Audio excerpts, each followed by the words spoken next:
Atos capítulo 17. Então, Paulo e Silas passaram pelas cidades de Anfípolis e Apolônia e chegaram a Tessalônica, onde havia uma sinagoga judaica. Como era seu costume, Paulo foi à sinagoga e durante 3 sábados seguidos discutiu as escrituras com o povo. Explicou as profecias e provou que era necessário o Cristo sofrer e ressuscitar dos mortos.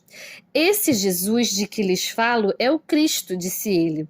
Alguns dos judeus que o ouviam foram convencidos e se uniram a Paulo e Silas, bem como muitos gregos tementes a Deus e várias mulheres de alta posição. Alguns judeus, porém, ficaram com inveja, reuniram alguns desordeiros e desocupados e com a multidão começaram um tumulto. Invadiram a casa de Jason em busca de Paulo e Silas para entregá-los ao conselho da cidade.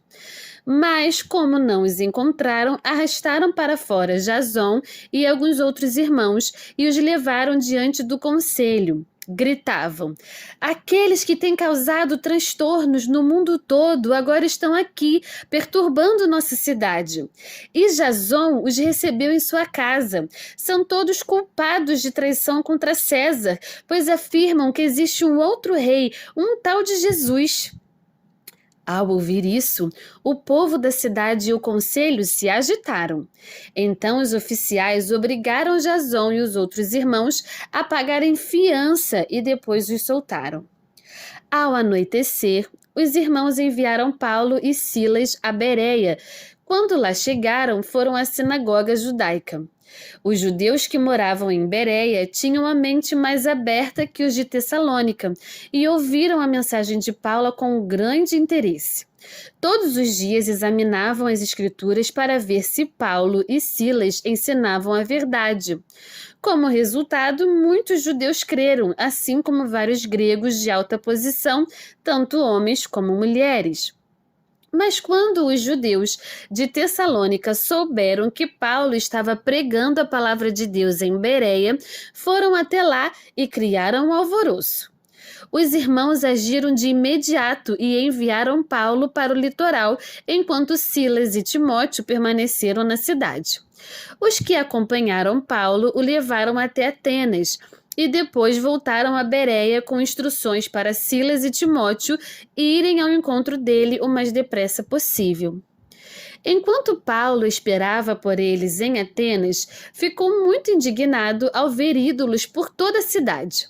Por isso, ia à sinagoga debater com os judeus e com os gentios tementes a Deus e falava diariamente na praça pública a todos que ali estavam. Paulo também debateu com alguns dos filósofos epicureus e estoicos. Quando lhes falou de Jesus e da ressurreição, eles perguntaram: o que esse tagarela está querendo dizer? Outros disseram: parece estar falando de deuses estrangeiros. Então levaram Paulo ao conselho da cidade e disseram: pode nos dizer que novo ensino é esse? Você diz coisas um tanto estranhas e queremos saber o que significam. Convém explicar que os atenienses, bem como os estrangeiros que viviam em Atenas, pareciam não fazer outra coisa senão discutir as últimas novidades. Então Paulo se levantou diante do conselho e assim se dirigiu a seus membros: homens de Atenas, vejo que em todos os aspectos vocês são muito religiosos, pois enquanto andava pela cidade, reparei em seus diversos altares. Um deles trazia a seguinte inscrição: ao Deus desconhecido. Esse Deus que vocês adoram sem conhecer é exatamente aquele de que lhes falo. Ele é o Deus que fez o mundo e tudo que nele há. Uma vez que é Senhor dos céus e da terra, não habita em templos feitos por homens, e não é servido por mãos humanas, pois não necessita de coisa alguma. Ele mesmo dá vida e fôlego a tudo e supre cada necessidade. De um só homem, ele criou todas as nações da terra, tendo decidido de antemão onde se estabeleceriam e por quanto tempo. Seu propósito era que as nações buscassem a Deus e, tateando, talvez viessem a encontrá-lo. Embora ele não esteja longe de nenhum de nós, pois nele vivemos, nos movemos e existimos. Como disseram alguns de seus próprios poetas, somos descendência dele. E por ser isso verdade, não devemos imaginar Deus como um ídolo de ouro, prata ou pedra, projetado por artesãos.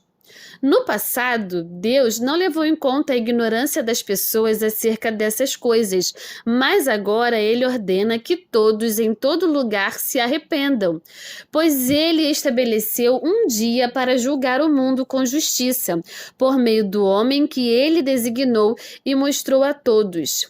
Quem é esse homem ao ressuscitá-lo dos mortos?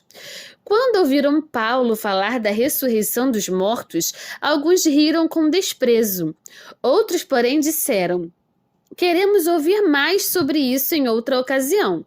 Então Paulo se retirou do conselho, mas alguns se juntaram a ele e creram.